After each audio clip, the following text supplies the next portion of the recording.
अर्थ राज्यमंत्र्यांनी राज्यसभेत ही माहिती दिली आहे.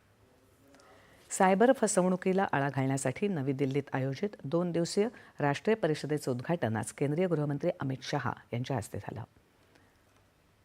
सीबीआयच्या नव्या सायबर गुन्हे शाखेचं उद्घाटन करून भारतीय सायबर गुन्हे समन्वय केंद्राचं S4C डॅशबोर्डही त्यांनी सुरू केलं. सायबर गुन्ह्यांच्या संकटातून देशाला वाचवण्याची जबाबदारी सर्व सरकारी विभागांची आहे, असं ते म्हणाले. हे गुन्हे रोखण्यासाठी मानसिकता आणि जागरूकता आवश्यक आहे. केवळ जागरूकता, समन्वय आणि दृढ निश्चयच आपल्याला त्यापासून वाचवू शकतो, असं शहा म्हणाले.